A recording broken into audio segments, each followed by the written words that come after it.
Bruges, the Venice of the North. Welcome to Bruges, or as many call it, the Venice of the North. A city where time stands still, where cobblestone streets whisper stories of centuries past, and where canals meander gently past Gothic buildings, bringing dreams to life.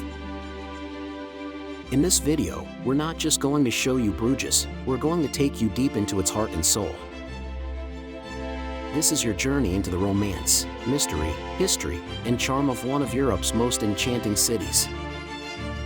Whether you're planning a trip, reliving memories, or just discovering Bruges for the first time, sit back and relax, because you're about to fall in love with a place that looks like it was taken straight out of a fairy tale. A brief history of Bruges. Let's rewind time, way back. The story of Bruges begins more than 1,000 years ago. Bruges was originally founded by the Vikings in the 9th century. That's right, the same seafaring Norsemen we associate with longships and warrior legends. They saw potential in this inland area, connected by rivers that allowed easy access to the North Sea. By the 12th century, Bruges was booming. It became a major hub in the Hanseatic League, an alliance of trading cities across Europe. Think of it as the medieval European Union, but built entirely on commerce and shipping. The canals of Bruges weren't just beautiful, they were busy. Ships carrying wool, spices, and luxury fabrics navigated these waters daily. This wealth brought incredible architecture, art, and culture. Bruges was considered one of the richest cities in Europe during the 14th and 15th centuries. But then, as all stories go, came the fall. Silt clogged the waterways, trade declined, and Bruges slowly slipped into quiet slumber. The world moved on. Bruges, it seemed, was frozen in time. And perhaps, that's what saved it. Exploring the city center, market and burg squares. Let's take a walk through the heart of Bruges, the market square. Market square is like stepping into a painting. The colorful gabled houses line the plaza like icing on a gingerbread cake. The sound of horses' hooves on cobblestone. The distant toll of the belfry. The smell of Belgian waffles drifting from a nearby stall. Every sense is awake here. Let's talk about the Belfry of Bruges. Climbing its 366 steps rewards you with panoramic views that will take your breath away. The bells, yes, those glorious chimes, have rung out over Bruges since the 13th century. The tower leans slightly, don't worry, it's stable. But it has stood tall through wars, fires, and revolutions. Just a short stroll from the market lies Burg Square. Here you'll find the Basilica of the Holy Blood, a stunning church that claims to house a relic of Christ's blood. Whether you believe the legend or not, the building's double chapel and Gothic design are mesmerizing. Burg Square feels quieter, more sacred. It's where politics and religion shaped the city's destiny. The canals of Bruges, a waterway wonderland. Now, let's talk about the real magic of Bruges, the canals. Floating down these peaceful canals is like drifting through time. The city reveals itself slowly, ivy-covered brick homes, stone bridges arched like sleeping cats, swans gliding silently past. They don't call this the Venice of the North for nothing. In Bruges, water has always been more than scenery. It was the city's lifeblood. Today, it's serenity in liquid form.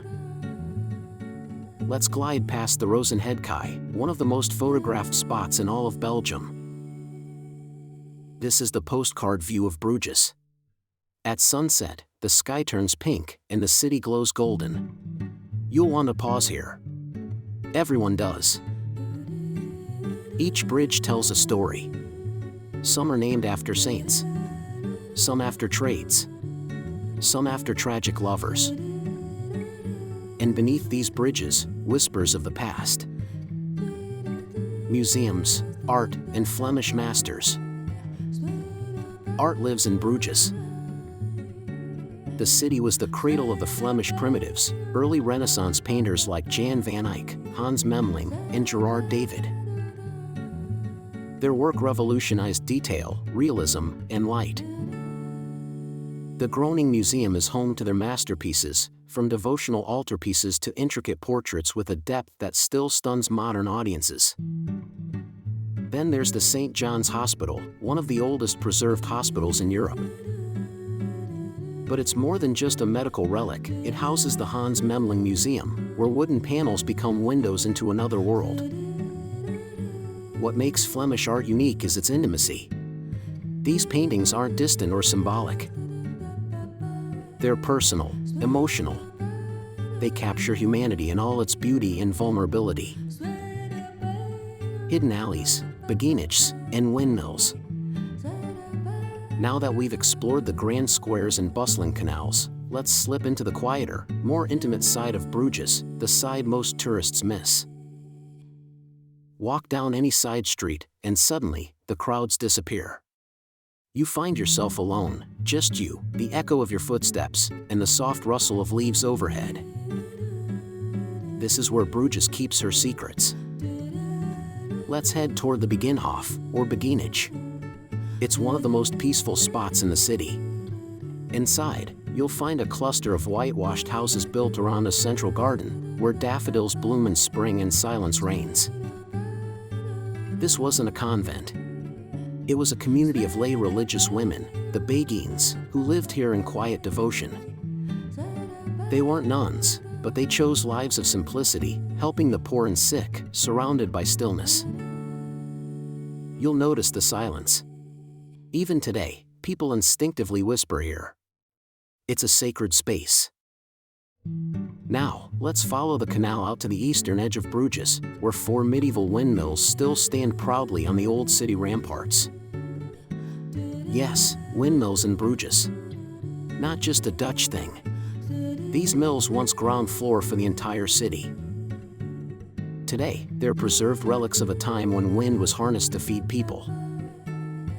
Climb one if you can. The view is pure countryside magic, with the city skyline in the distance. Chocolate, waffles, and beer, the taste of Bruges. Let's talk about taste, because Bruges isn't just beautiful, it's delicious. Chocolate is everywhere in Bruges. Not the factory kind, the real kind. Handmade, luxurious, bursting with flavor. There are over 60 chocolatiers in Bruges, each one an artist. Try a praline filled with hazelnut cream. Or dark chocolate with sea salt. Some shops, like the chocolate line, even offer wild flavors like wasabi or cola. And then, there are Belgian waffles. Crispy on the outside, soft on the inside, warm, sugary, and perfect. It's not a snack, it's an experience. Sit by the canal with a hot waffle and a coffee, and suddenly, life feels complete. Bruges after dark, romance, mystery, and ghost stories.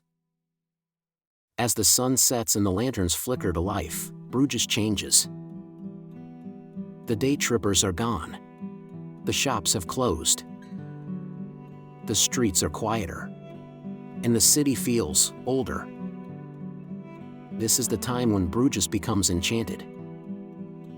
Take a night walk through the canals.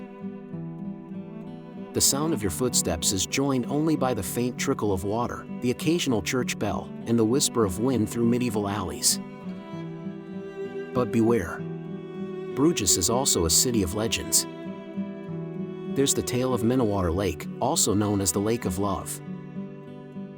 Legend says a young girl named Minna died of a broken heart, and the lake was named in her memory. Then there's the ghost of the Weaver, seen wandering the alleys at night, forever seeking justice after being falsely accused in the 1600s.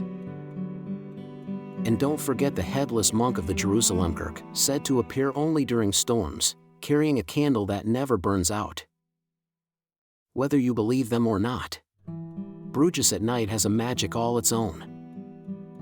And sometimes, just sometimes, you feel like you're not alone. final reflections and travel tips. Bruges is more than just a postcard. It's a feeling.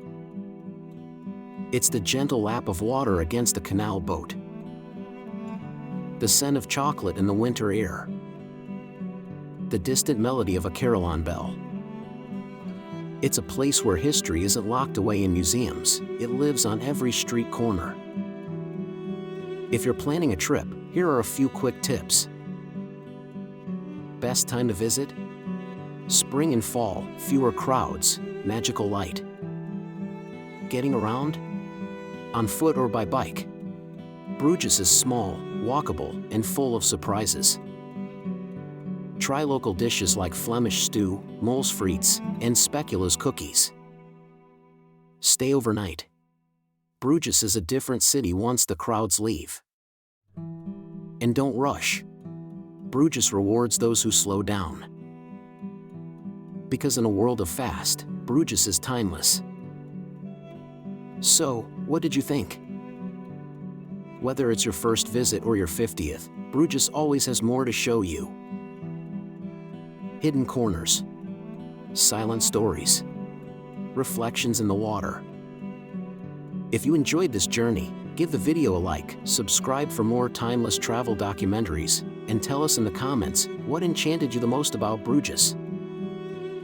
Until next time, keep wandering, keep wondering, and never stop falling in love with the world.